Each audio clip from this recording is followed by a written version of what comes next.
Newcastle United 4, Manchester United 1. A first league double for Newcastle over Manchester United in 94 years. I love it. They just keep on coming, these stats. I used to dine out on these for weeks. I used to think about beating Manchester United for weeks. Now, last 5 minutes, play with my daughter.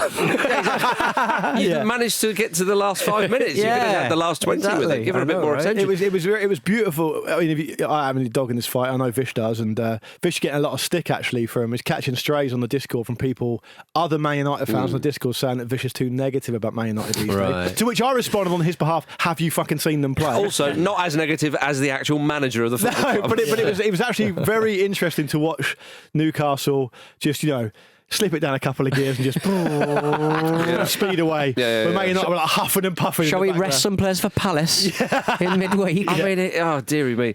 I do love it though that beating Manchester United is still a thrill. Because it's a thrill for everyone. We remember what you did last decade, or a few decades ago now. Yeah, longer. Yeah, you have to go back a bit further, don't you? And of course, before the game, Peter, Kevin Keegan was honoured in the stands, wasn't he? He's not dead, he's still alive. Well, yeah, it was the time of recording. It was very confusing, though. It was a bit very confusing because it was Keegan Sunday, two massive Keegan tifos being unfurled, loads of cards spelling out the word Keegan in the crowd. Apparently, it's just classic Kevin Keegan, classic Ramble Fair, really.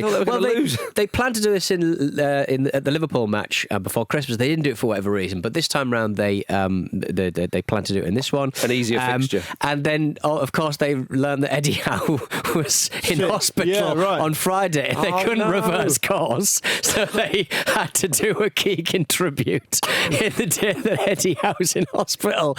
Kevin Keegan cannot catch a break. I love it. I absolutely love it. My angle was like, they're going to spell out his name. What's the worst thing that could have happened with them spelling out his name? And the only anagram I could think of was just geek. Yeah, geek. Yeah, one of the tifos catch fire. It could have been like an elaborate marketing ploy for the new Final Destination film. Yeah.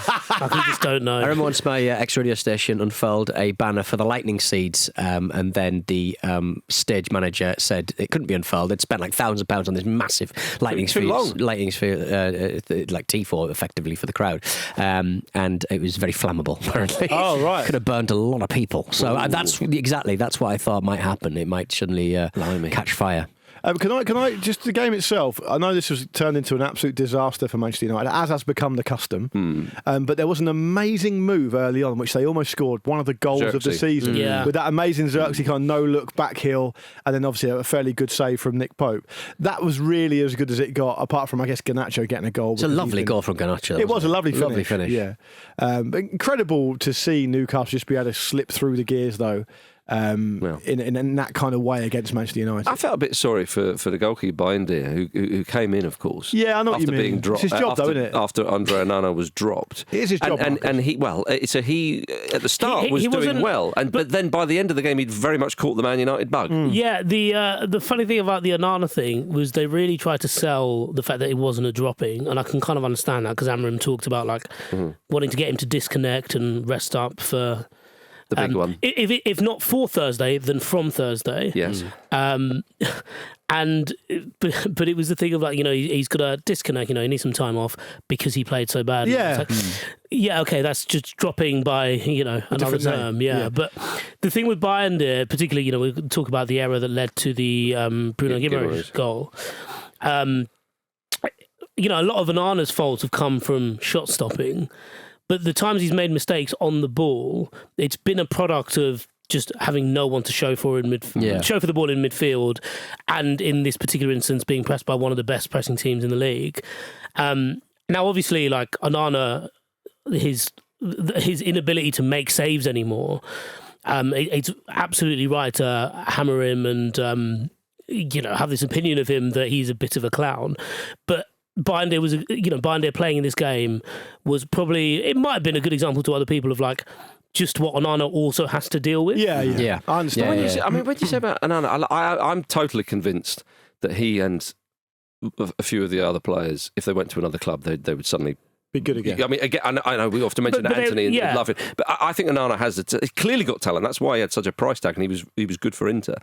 And I know this is not about him, but it's just again, Bayern goes in there, starts actually quite positively, and then by the end of the game, he's just like the rest of them. He's been Man United, but it's just like it's almost as if that every pass out of the back reduces the amount of luck Manchester United have. Do you know what I mean? Like long ball. They can't cope. Well, maybe they can't cope with the press, and they just can't get out of their back line, and they just look and they just leave the door open for players to just really press them in that position, and then they fuck up almost every time. I would just, I guess, push back slightly on the idea that no one's showing for him in that situation. I understand what you mean, but I do think sometimes people get confused about what playing out for the back actually means in its broadest terms. Because, you don't give it away. No, because Pep Guardiola, who's the godfather of all this stuff in terms of the modern era, isn't telling his... for example, if a fullback's running back towards his own goal under pressure, he's not telling his fullback under no circumstance to put it out for a throw-in. It always comes from a position. That's a bit more Russell Martin. You make it always. Well, that's what happens if you take it to its natural conclusion, or you're not good enough to do it. Yeah. But I think it should always come from a position of, as most things in life do, of common sense. Yes. There's nothing wrong with. If you're getting pressed by a really good pressing team and there are no options, there's nothing wrong with putting it in the stands. Yeah. Now, clearly, if you're doing that every 30 seconds, there's going to be an issue. And of course, you're inviting pressure on yourself, but you're inviting less pressure on yourself than you are doing what he did. So it's definitely the better of the two options. And my take on it would just be that I've got no idea if Bayern is a good goalkeeper or not, because I've not seen him enough. And every time I have seen him, he's looked international, isn't he? He's looked subpar, but he doesn't play, does he? He's not a regular international, But what I do know is everything about what they do, Manchester United, is just so confused, so low speed, and so indicative of an environment where the standards are just accepted. And I don't think Amorim can fix that on his own. No. I think he's trying to, and I do think there'll be a measure of difference when he has a summer with the team and he maybe get a few more people around him. If that's the case, we don't know under the Radcliffe regime whether that be possible. But this goes way beyond whether a manager's any good or not. This stuff here is like, it's almost like basic common sense. And we'll probably talk about it a bit more when we talk about the Spurs game later as well. It's very similar, and it's no coincidence these two teams are in the position they're in the league, right next to each other, looking like they can't do anything. Like they crumble under the merest hint of pressure. And you would think if anyone had the excuse to be poor in this game, it would be Newcastle. Because their manager's in the hospital. Yeah. They've had an amazing release of winning their first domestic trophy for ages. We often seen teams go through inertia because of that. We've finally done it, right? Yeah. Even if it's subconscious, right? We finally done it, we can relax. The parade we saw in Newcastle, you just as you're a human being. Just last days of Rome stuff. It really was. It was almost like if you sort of subconsciously drop off a little bit for a few weeks, you could understand that. It's understandable. Yeah. Yet Newcastle are the ones who clearly have set a minimum standard for themselves, which is way higher than Man United. And it doesn't matter what the regime is necessarily when you think these players are, to all intents and purposes, top level players. They should be holding themselves up to a higher standard. And the only one that does it is Bruno Fernandes. You sort of feel that if there are any green shoots in this squad, it's very much like Amas looked good coming in. He came in and didn't. That was his debut, was it? What can you expect? What can you expect of him, though? Well, I just sort of think that, like, I think Amorim's got a bit of a reputation for working quite well with young players and stuff, and I would very much enjoy the idea of like a Manchester United class of '92 out of pure desperation, other than anything else. Well, we said that about Man City, didn't we? Bringing these young players with Amas, I would just say that. I don't think he did anything wrong. I think it's very difficult to criticise him in that situation. I think it's also a little bit cowardly, arguably, from Amorim to play him. Yeah. Did he have no choice but to play him, or did he choose to play him? Well, I think he was resting Dorgu for Thursday. Fair enough. But what I would say is we don't want to be too harsh on Amas, and I don't disagree with Pete's point, but if you look down the right-hand side of that Newcastle team on yesterday, Trippier, Guimaraes and Murphy, I mean, maybe didn't have field days, but it wasn't far off a fucking field day. And you can't blame Amas for that. No. But it tells its own story. They got beaten heavily. They did get beaten heavily. We will Jacob Murphy's achieved Super Saiyan status, though. He's like completely... He's just evolved into like a much better footballer this season. I love the Murphy family. Yeah. We'll have both of them down at Portsmouth if I had my choice. Indeed, yeah. Well, I mean, with Manchester United, we will have this chat again before the end of the season, because they'll be hammered in similar fashion again by the end of the season, I'm sure. But end of the week? End of the week, yeah, true enough. We just need to get like a few weeks of like solid criticism over the summer months. Yes. so that they can start the next season completely transformed side with a clean slate. Well, I mean, just to put it in context, Everton are now ahead of them in the league.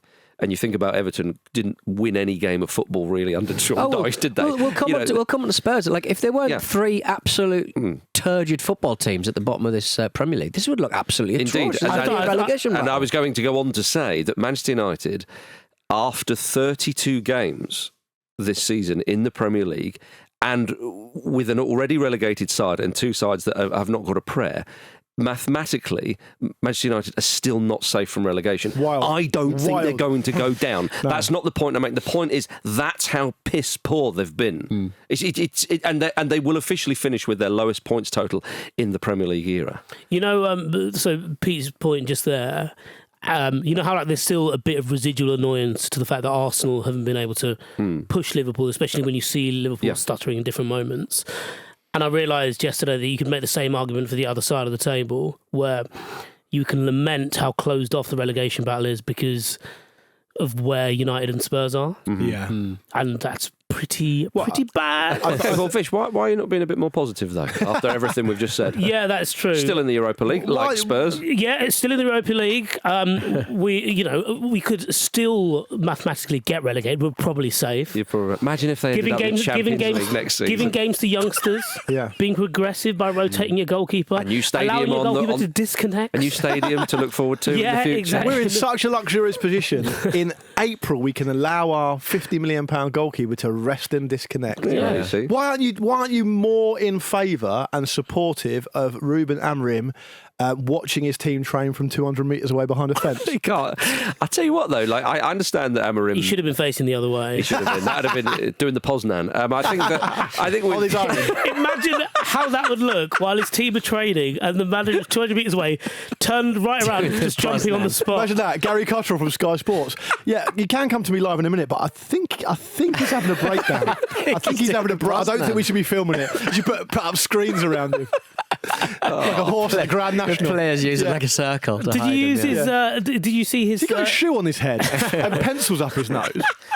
Did you see his Sky interview after the game? I saw them all. It was the same. But he was obviously just trying to get by. It's about Thursday, and there were so many checkpoints of things that had gone wrong on the day, things that were going wrong over the course of the season, and things that they were to correct potentially ahead of the second leg against Lyon on Thursday. That when he got to the penultimate question, Amorim just sighed and kind of went, "Oh, come on then," and just became resigned to the fact that this could be the never-ending interview of all the things. I still maintain. I think I can't see it improving that much next season, and that's not so much an Amorim. Amorim is shielded from a lot of this, and I think rightly so. But I mean, at some point they are. You know what? I don't know that he is because I think, and this is a particularly poor run, wasn't it? Yeah, Keys and Gray were calling for him to get the bullet yesterday. Love it, love it. This is the broadly. Sorry to cut in, Vish, but I need to make it clear that on beIN Sport you get all the goals as they go in. Fine. Good. And all the opinions as they come out the mouth. 30 years later. 30 years later, 50 years out of date. Yeah. But genuinely, I'm not being quite as flippant as this is going to sound. Certainly, that's not my intention. But if you are close to Ruben Amorim, like professionally or even personally, you'd be tempted to say to him over the summer when he takes a fucking well-earned break already. Yeah. You'd be like, come on, mate, just knock it on the head. Well, that's what I mean. I think you said that. I think he'd be the first one to walk. Yes, yeah. But I do. At some point, the performance. Still got a lovely head of hair. Lovely head of hair. Yeah, exactly. And it's not grey yet, but it might be in a couple of months. But at some point, though, the performances do have to improve somewhat. I understand that to suggest that they would have a tilt at the title next season is rather silly. But I mean, he has to. He has. Look like he can put a team together that's going to win.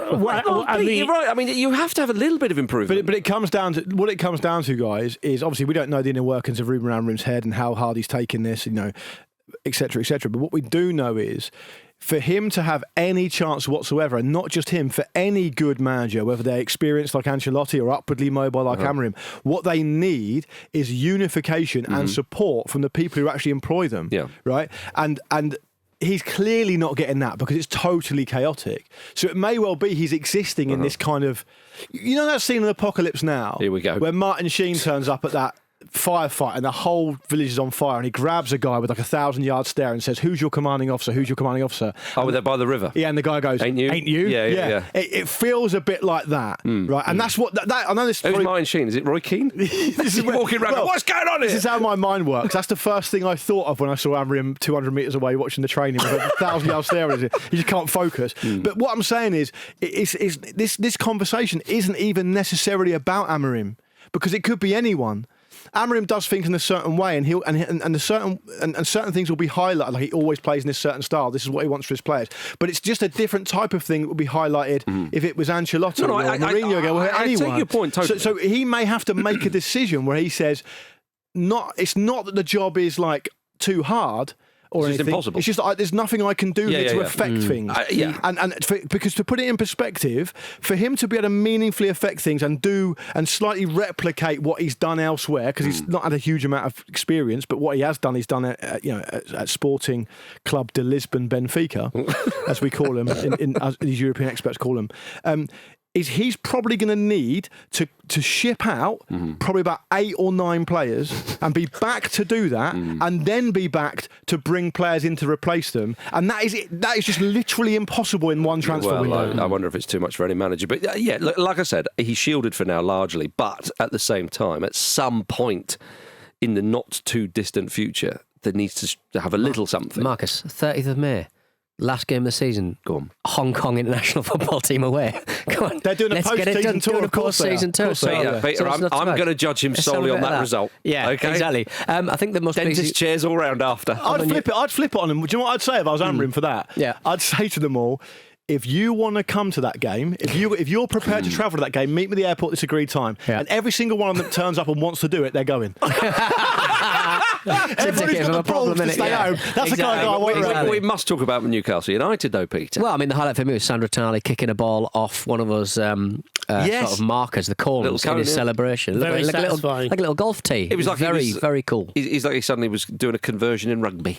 What a lovely goal, though. Beautiful assist from Isak. The only surprising thing is Isak didn't score, although the keeper kept him out. But Newcastle, 100% record since their Carabao Cup win, which speaks volumes for that side and what's going on there, because a Europa Conference League place in the bag, that's not enough, is it? That's not enough. But Marcus, that is safe. It is safe. And that would be a lovely little journey, I think. Enjoy that. Yeah, and they would win it. There's no doubt. That's the thing, though. If you're the management, you're going, I mean, it is a guaranteed trophy win next season. You've already got a trophy. Let's look higher now. You've got that monkey off your back. Aim higher than the Conference League. And of course, they've not that long ago they gave a decent account of themselves in the Champions League. And if it wasn't for that bloody decision in Paris, it could have been more. But they've shown a lot about what they're about since that cup win. And I mean, they've even got third in their sights now. I think third is not guaranteed, but I think third is very much within their grasp. It's not totally out of the question that they could finish second. They've got 7 points with a game in hand. Yeah, so they've got their game in. I mean, their game in hand is against Palace on Wednesday. They've got a pretty decent run in, but second last game of the season is against Arsenal. And then that's against. I would also say is there going to be a deflation in Arsenal when if they get through against Real Madrid? That's going to be their priority. Yeah. Is there going to be a kind of, because the Premier League's so weird this season? They know they're going to finish in the Champions League. It actually makes no meaningful difference where they finish. They're going to finish in the top 5. That's all that matters, really. Unless there's some pride involved. Your placing does. Yeah, but I know what you mean. Yeah. They are picking up a lot of draws and stuff at this moment. Well, you saw what they did against Brentford. I think it is possible, but I think we're going to talk about this on the YouTube channel later on today. For me, it's all about momentum. Yes. And I would say nothing better sums up the momentum of Newcastle at the moment than the Harvey Barnes situation. Oh, my goodness. Who's come in there as a deputy, really, for a kind of high-profile England international attacking left-sided player, and now looks like it's going to be hard for Gordon to get back in. Barnes loves it, doesn't he? He's been, that goal he scored was amazing. He plays like that, and to me, like, you could put him in any league, in any kind of situation. You could drop him into the film Apocalypse Now. He'd be still making those runs and slotting. He's so. I think we made this point even when he was back at Leicester, but he's so refreshingly direct. Yeah, it's totally. He almost plays, or certainly dribbles like the way the crow flies. Where's the goal? The goal's over there. I'm just going to run that way. I'm a huge proponent. We talk about this all the time on this show.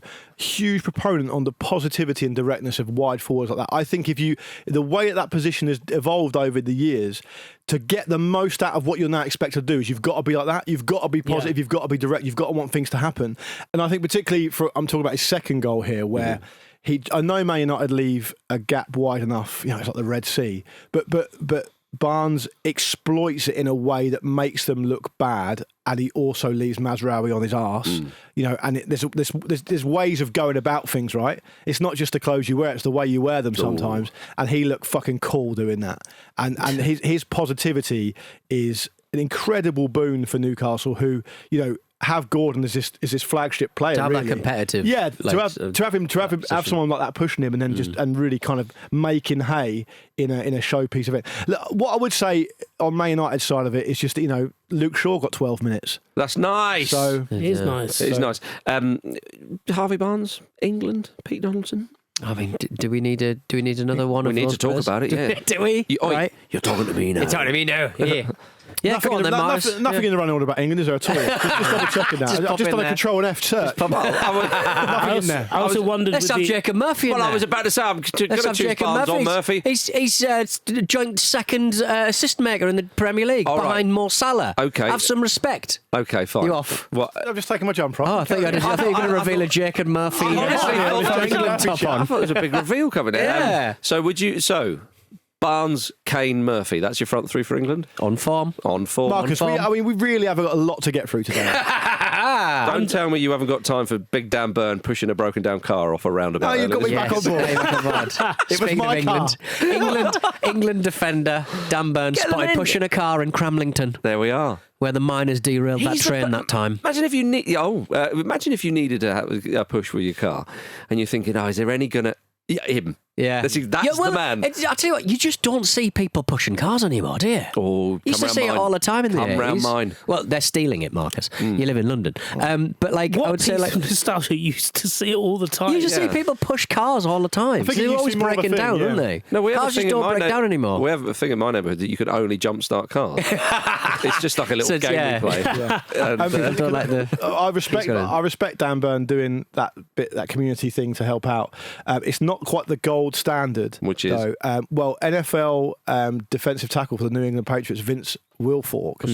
In 2015, he was reported late for a game or for training, one of the two. Right. And the story came out that he had witnessed a car accident on the highway going into the game, and he single-handedly lifted a car and rescued a woman who was trapped underneath. Nice. And I thought to myself, and in America they have big cars. That is so lucky from that woman, because this could guy, be anyone. Yeah, he's an absolute tank. Yeah. And he did the whole thing, and he was very nonchalant about it afterwards. Like, anyone would have done it. They wouldn't. They wouldn't. They couldn't. They'd have tried. Yeah. Imagine me getting out of the car. I'm sorry.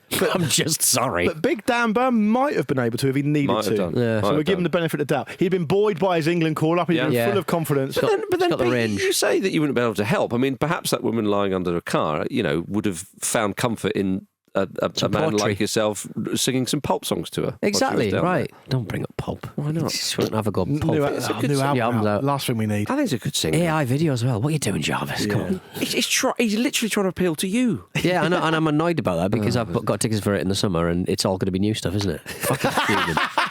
He's seen me right off there. Comeback singer that it's pissed him off. Oh dear. Get well soon. Coming up after this. She's not still under the car. Coming up after this, Tottenham somehow managed to find a new low.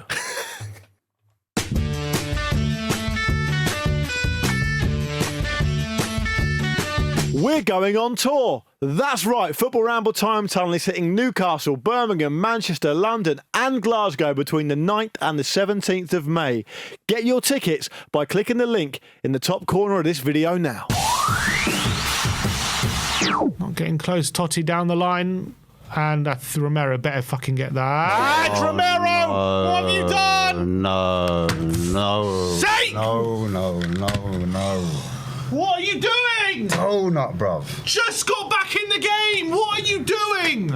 Thanks to friend of the Ramble, Eloise, for sending us that clip. You can become a friend of the Ramble too by heading over to patreon.com/Football Ramble. You'll become a member of the Football Ramble Discord. You get ad-free episodes of the Ramble. You'll get brand new Patreon-exclusive content every single Wednesday, all for just $5 a month. Head to patreon.com/Football Ramble to sign up now. Wolverhampton Wanderers 4, Tottenham Hotspur 2. 4 wins in a row for Wolves, the first time they've done that in the top flight since 1972. Yeah, and before the inevitable Spurs pile-on, which I'm very much looking forward to, I just want to say that Vitor Pereira's done a really good job at Wolves. It kind of gets lost a bit. I think there were 5 points in the muck when he took over. Yeah, it was. And now they're scot-free. Well, it was there for the taking, obviously, because we knew it was, but you're still going to do it, haven't you? You're still going to do it. But the fact is, they're 16th. They're above West Ham. Yeah, and Marcus, they've got Man United and Spurs in their sights. I understand what you're saying. Man United next as well.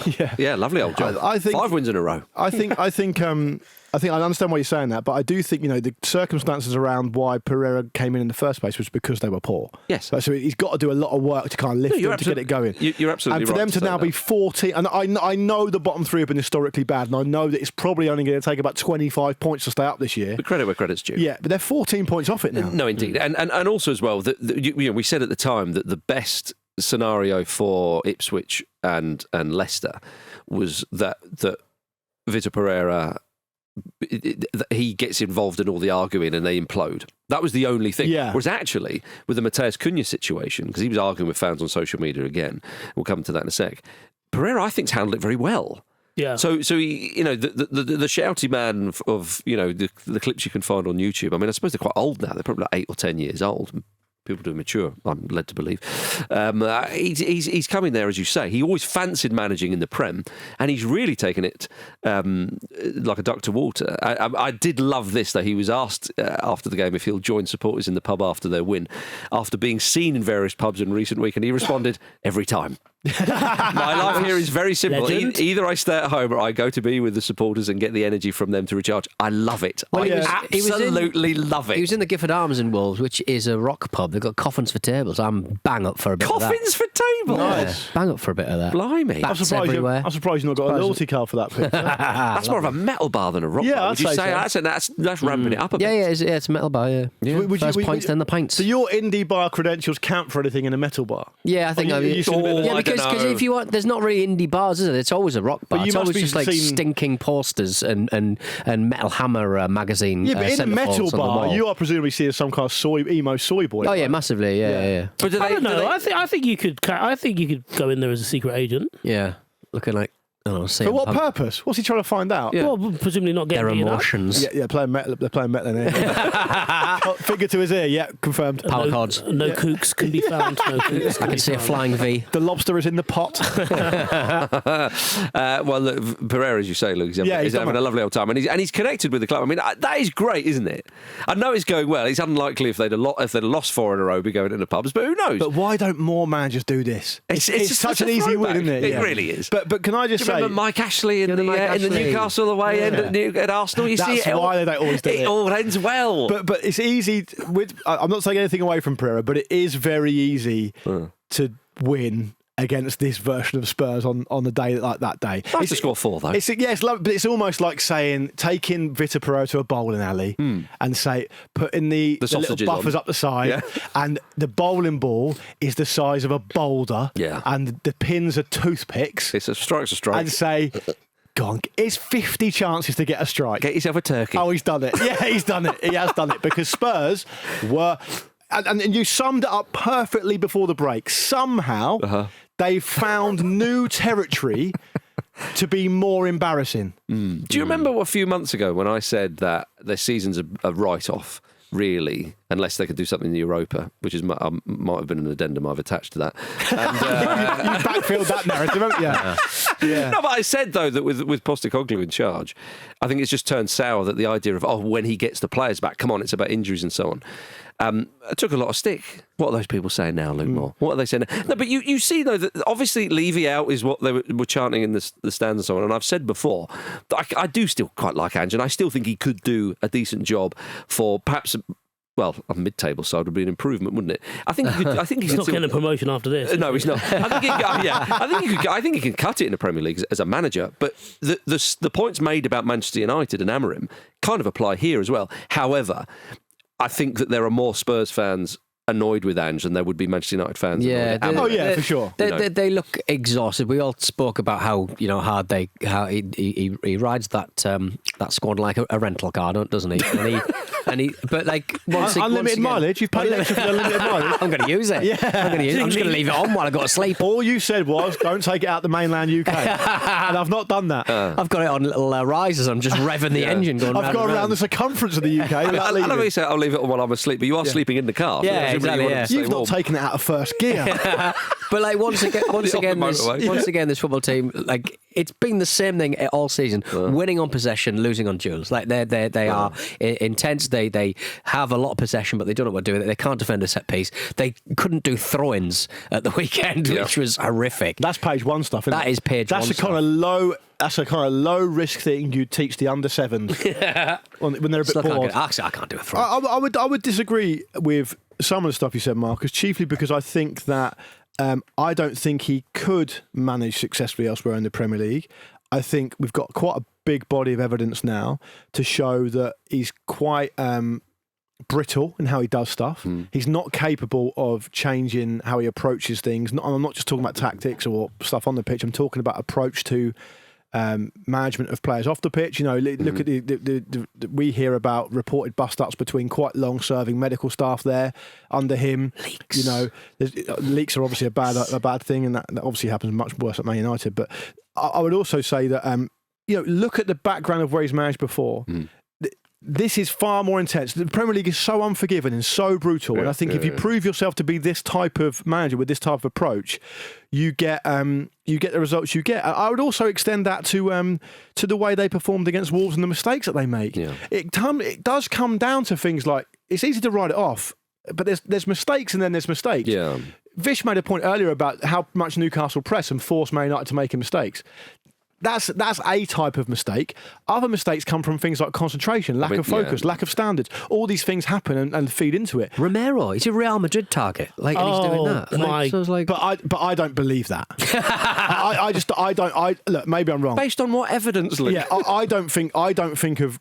This is probably controversial. I don't think of Christian Romero as a great player. I don't think you can. I think he's got great attributes and I understand what he brings and I can look at him and see what he is as a player, but I think part of being a top level player is being mentally good. He used to be physically good as well, and it might be because of how he has had to come back from injury, but since he's returned he's been very bad, like the worst version of himself. And I don't even know if you could describe it as a mistake, because a mistake, it gives the impression of some semblance of control in the situation. He has no control. But he seemed to, willingly relinquish control of that situation when he's dispossessed and the ball's laid across to Strand Larsen, because he doesn't even get muscled off the ball. It was just really lazy. And the point that Pete makes about him being a Real Madrid target, maybe the only explanation is that he's deliberately tanking his asking price so that he can get this move, because he's been really bad. The players that Andrew was like, be good to get them back. You're kind of thinking Van der Ven and Romero initially, and now I don't know. Artie Gray would have been far better than Romero since he's returned. Well, I was just going to say, sorry, I know I'm dominating this. I was just going to say very quickly, just to put a little bit of meat on the bones around Romero, because maybe people don't watch Spurs as closely. Look, the reason Romero's got such a good reputation is because there was a period of time, the way they played, where he would be really crucial in starting attacks for them. Because his passing the ball was really good. He picks a pass well. He executes a pass well. He's very comfortable on the ball. He's very confident. And I've been to Spurs within quick succession where I've seen them play with Romero and without Romero, when Romero was good and fit, and they looked like a much more three-dimensional team with him in it. Those times are gone now. I'm not saying they'll never come back, because maybe it's the manager, maybe it's the regime. But that we are fighting yesterday's war if we think that's still the case with Romero. You cannot say he's still at that level. He just isn't. And I also don't know, Marcus, I know what you think about it, but the justification for bringing Vicario back in when Kinski did so well in his absence, did nothing wrong, didn't put a single thing wrong. They obviously targeted Kinski for the profile of goalkeeper he is. He can play the ball pretty well. Like, Vicario's problem is that he's not very physically robust. He's an endless complainer anytime anyone comes near him. That first Wolves goal, it's just ridiculous what he's complaining about. And then the reputation he's got for being so good with the ball at his feet, well, he sets fire to that anyway about 20 minutes later. So what's he bringing? What does Big Pav call him? What does he call him? Mr. Tickle. Mr. Tickle, exactly. Mr. Tickle. We need to get rid of Mr. Tickle ASAP. What I would say is, though, that all these mistakes that Spurs made, just to try and spin some positivity on for Spurs fans, because they must be a bit miserable. I of course go to the source of knowledge and wisdom. Pitbull often says mistakes make you. Sometimes he says these aren't mistakes. These are must-takes. Must-takes. Yeah. Must-takes. Yeah. Musk. As in you must do them to learn. To learn something. There we are. Okay, just get it right in the first place. Do you know, but there's going to be a protest, I think, at the next Premier League match. Where you imagine soon after the last one. You imagine that Ange will be out by the weekend if they go out, because their away forms are atrocious. They're not going to get anything in Frankfurt the way they're playing away from Wolves. Yeah, well, we will certainly talk about that on Friday, because he could be on for that second season trophy, which I would love. It would be so flipping funny. It would be interesting, wouldn't it? It would be hilarious, and credit to him. But I think whatever happens, I don't think he'll be there come the summer. But let's turn our attention to Wolverhampton Wanderers. Mateus Cunha won't be there in the summer. He'll be you off. can't move for clauses in that new contract, can you? I saw the new deal. Yeah. It's mostly clauses. It's right, yeah. Well, he was arguing with the fans on social media after posting, and then quickly deleting a post that says, "Time to be happy. I will follow my dreams, not yours. So stay cool." Wow. It's a great post. Just put a picture of you in an AI figurine box. Exactly. Just have a bit of that instead. And pop up on the Pulp video. Oh no, you've put it in the Man United shirt though. But you know the way, so he quickly deleted it, and the impression is to be given that like he did it on a whim, and it was in the heat of the moment. It was a done-up graphic. He just knocked it up. He also said, for people to not like me here, unfortunately, I'm going to the field to solve the problem of your favourite club. That's more confusing. Needs more work, that one. It does need more work. Doesn't roll off the tongue, that I think it's worse than the first quote, though. You've done well to read that. I did try. It's spelled favourite wrong as well. Yeah, this has got Joshua Zirkzee on loan to maybe somewhere in Spain potentially, and Cunha coming in for a exorbitant fee and being terrible. Do you know what though with Cunha? I honestly think if he'd have kept his temperament in check, I think he would have gone to like Chelsea or Arsenal. Do you know what I mean? I think he really could have done. I think yeah. So I think, as entertaining as this is for our purposes, I think, and you can scour the pages of say like he's a quality player. Newcastle fans or Arsenal fans who are thinking, "Ooh, this guy seems a bit much. Yeah. I don't think we need this kind of hassle." And it's certainly like the reason Cunha was linked to those big moves is because rightly his form was such that he was showing great aptitude. He's showing quite poor attitude in this particular instance. Yeah. And like I can absolutely foresee Manchester United going for this, and it ends in him having an on-field ruck with Bruno Fernandes. Yeah. But the situation is here. Like I always quite admired like his, certainly the way he plays and this idea that he's a bit of a maverick.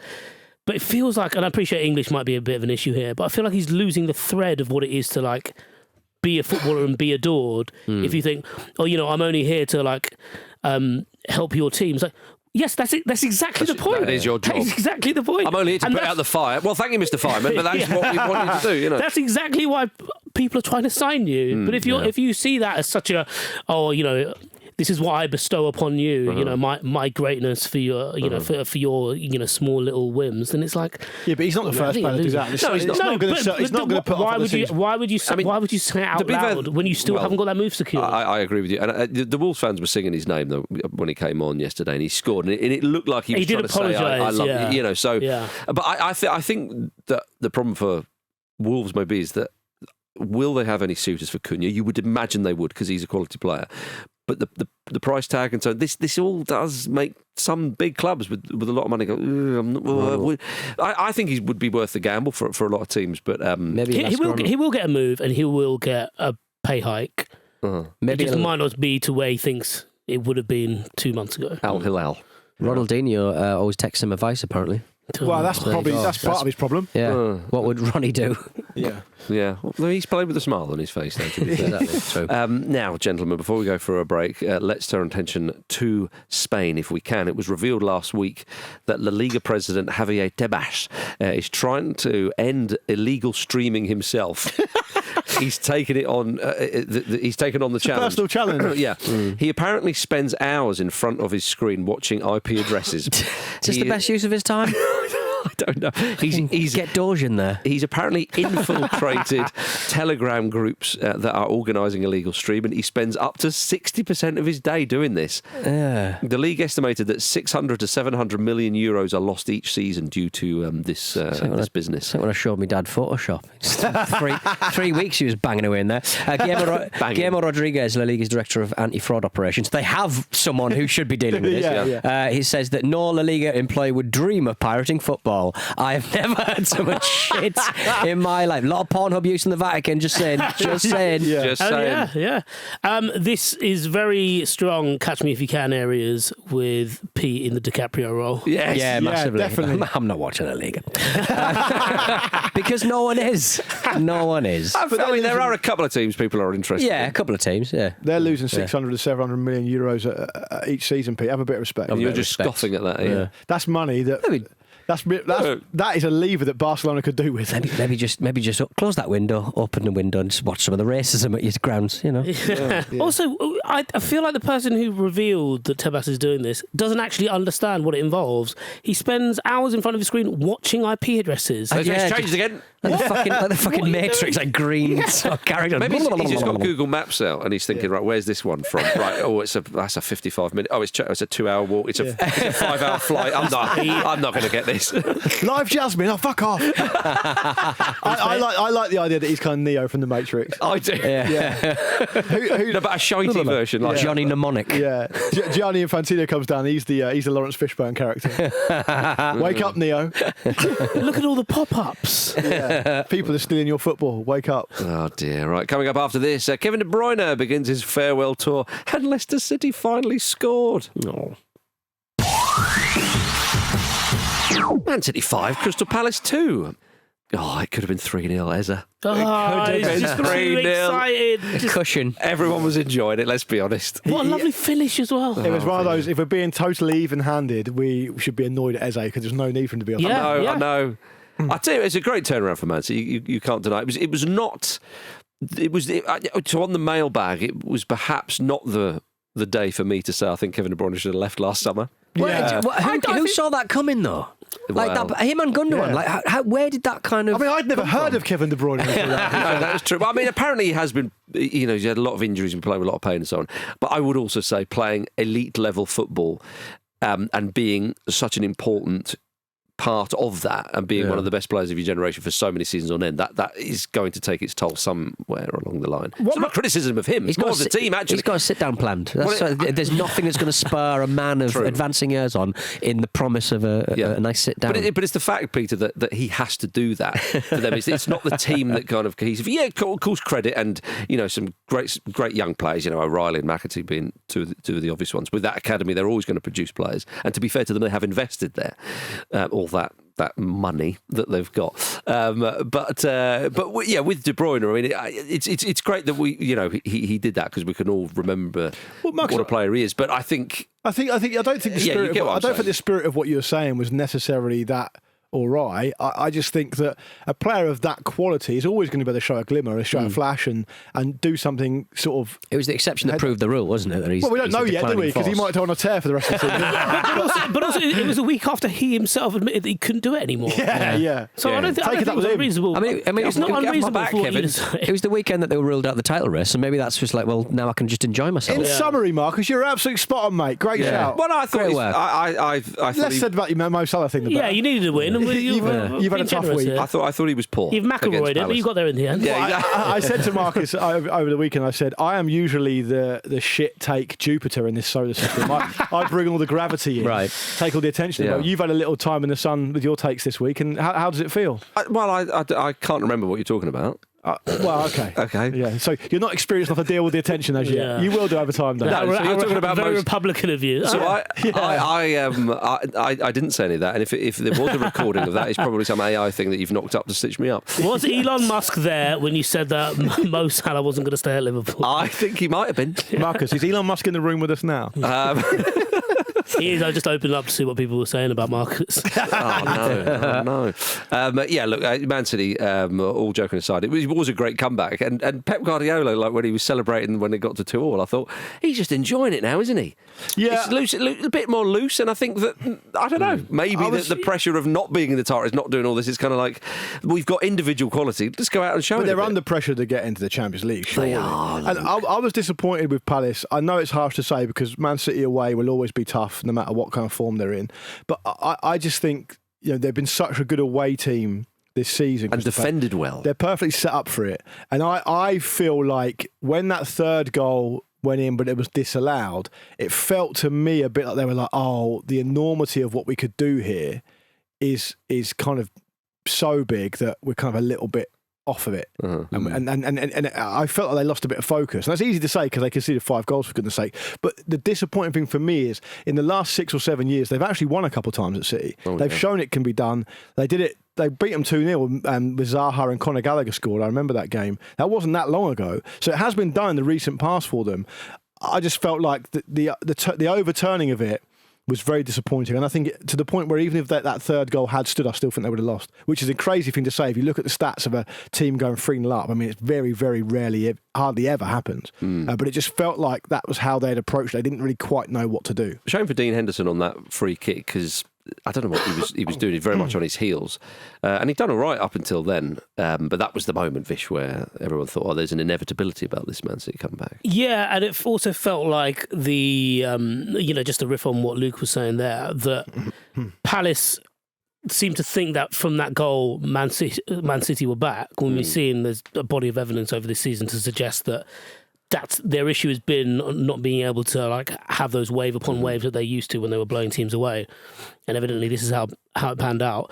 But I also remember, we discussed when it became apparent the City weren't going to be in the title race, that the remedy to some of their ills, and certainly getting back that good feeling, was playing a lot of the youngsters. And this is probably the first time that he's played as many, starting in a Premier League game with McAtee and Nick O'Reilly.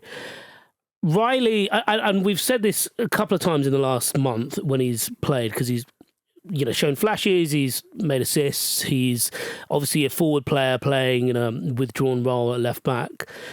But that again at the weekend, particularly the finish and the way he takes it on the volley so casually with his side foot from outside the box, he is proper. And he is proper to the point of, we know about Morgan Rogers and Cole Palmer and stuff like that, but he's proper to the point where you're looking at what might be coming through in their youth system and thinking, God, if you're finally pushing the button on really promoting those, in part because maybe you have to, who knows how things are going to pan out over the summer.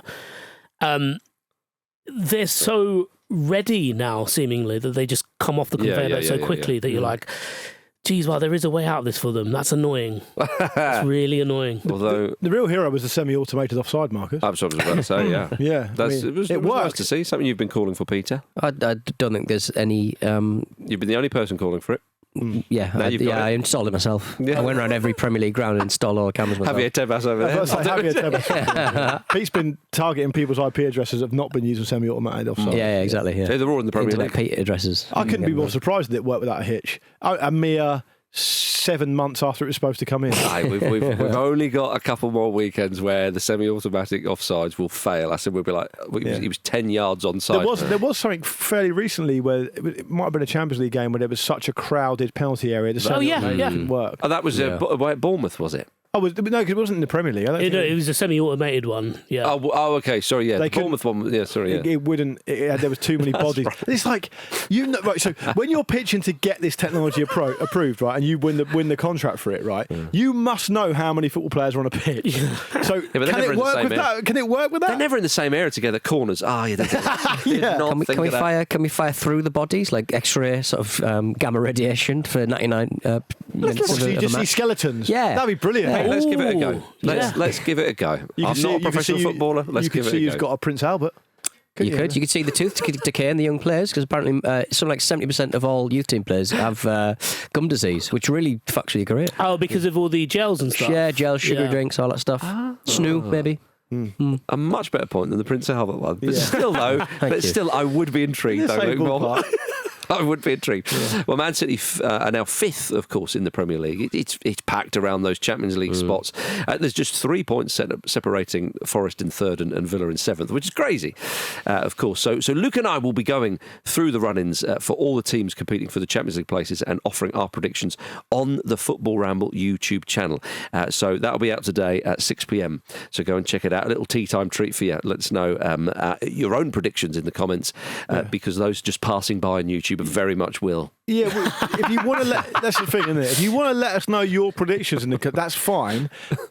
I don't care if you hate me or you think my moustache makes me look like a paedophile. I don't care about any of that stuff. It's not your moustache that makes you look. It's the whole. The things you do. It's the whole. It's the whole thing. It's the whole dinner. It's the whole dinner. It's the camera. It's the notepad. That's what you got in the boot of your car. Yeah. I'm a trading spotter. Yeah. All right, guys. That is you doing. Would you prefer the moustache stuff instead? Right. Team Javier Tebas. So, what were you going to say, Luke? We're going to get all that. Yeah, I was just saying. And I appreciate that you take the heat off me. I know this might make me sound a touch old-fashioned, but if you genuinely like to contribute to the debate, then by all means get involved.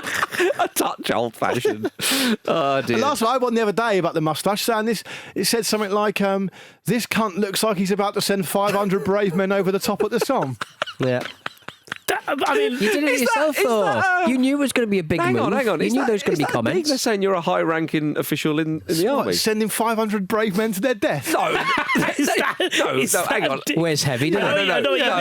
Come on. It's going to trouble me in the coming years. Yeah, but that's not. I'm going to end up having to do a lot for veterans after the war ends for penance. We you know how to get that out of your head? Write a bit of poetry. Yeah, I should do. Yeah. Once again, we never started that war. Okay, right. Weren't shooting at our own, were we? I feel like that would be the reply to the comment I think Luke so. just mentioned there. I'm not replying. Yeah. Anyway, the YouTube channel. Go watch it. Leicester scored their first Premier League goal since the end of January. Since the First World War. First World War was King Power, technically, wasn't it? It's true, it was. Yeah. Very nice. A reminder that their last goals were in a victory against Spurs, of course. But they drew 2-2 with Brighton. The haters said it couldn't be done. Yeah. The haters said you cannot make up for a catastrophically bad season in which you're going to be relegated very, very quickly by picking up a completely meaningless point at the Amex Stadium, and the haters were completely wrong. I thought Brighton were trying to get into Europe next season. Yeah. After that, I'm thinking took João Pedro two pens to rescue the point for Brighton. He loves a pen, doesn't he? He does love a pen. 15, I think he's got now. Leicester avoided matching Crystal Palace's record of failing to score in 9 consecutive Premier League games. So at least the side hasn't got an unwanted record from this season because it seemed to be going all that way. It would have been embarrassing for Leicester otherwise, wouldn't it, if that had happened? Well, yeah. But, I mean, at least Southampton would have said, well, we don't have that record. Southampton would have said, hold my pint. Yeah. Hold my pint of Spitfire. Hold my points, you'll only need 2 hands. I tell you what, that El Canoes could have won it for Leicester late on. I know, yeah. That would have been quite something. But after the game, Ruud van Nistelrooy said 2 negative cycles have been broken, thank God. Which kind of summed it up, really. Get on your negative cycle and cycle out of this job, Ruud, please. Straight to Old Trafford. Go back to Old Trafford. Would you ever back at Old Trafford, Vish? What? As a player? Maybe up front, maybe. Yeah, but better than as manager, perhaps. I don't know. But well done, Leicester. You had to enjoy the scenes of the away end, didn't you, for those fans? They've suffered. Yeah. They have suffered. You got to respect the fans that travel down there, you know. But I mean, congratulations to Leicester from picking up their 18th point of the season in April. Are you going to congratulate Ipswich as well? I've got no beef with any of them. The only beef I've got is... Well, here's the thing. I hate all teams equally. Right. I hate my own team more, and I hate Southampton more than that. Okay. That's the spectrum I'm on. There's a couple of anomalies in there. Okay. Well, odd to see that Leicester and Ipswich were involved in 2-2-2s, but they were. And, Ipswich, of course... Again, I thought Chelsea wanted Champions League football, but after that, you think, come on. Yeah. I don't think Chelsea know what they want. No, I don't think they do. I'll tell you what, they did want a winner at the end, but Alex Palmer in goal was palming them away. Yes. I was about to say, I mean, Chelsea did do their level. They had 34 shots. They did their best. Nice to see Jadon Sancho scoring a beauty. It was very nice for him. He's taken a lot of stick. I felt that. By the way, do you know when that journalist who wrote that really, I thought, quite nasty thing about Jadon Sancho? I don't remember that. It said that no one. It's basically. I mean, I'm paraphrasing. It's basically along the lines of no one at Chelsea likes him, and no senior pro at Man United wants him back. It was a really awful thing to say. Yes. And I said, it was written by a guy called Arthur Ferridge. Right? Oh, which was a made-up name, we think. We thought it was made up. Yeah. I've since heard that it's not made up. Is Ferridge back? He's back. He's got a new job somewhere else. Oh yeah, what's he? Yeah, so I don't know where he's gone, but he might have gone to Vish's old man. The GOP? The Independent. He might have gone to the Independent or something. But he definitely exists, so I'm sorry for saying he doesn't exist. He does. Oh, right. I still thought the article was garbage, but I would like to acknowledge his existence at the very least. I see. Well, that's fair. Sancho showing a bit before he returns to Man United, Vish. What? Yeah, but what weird situation he finds himself in. So odd. It's so odd. How can all of football just band together and get him back at Dortmund?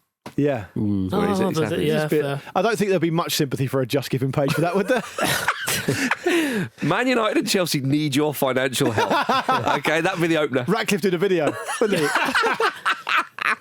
Oh dear. Yeah. We can take some of that though, can't we? I think so.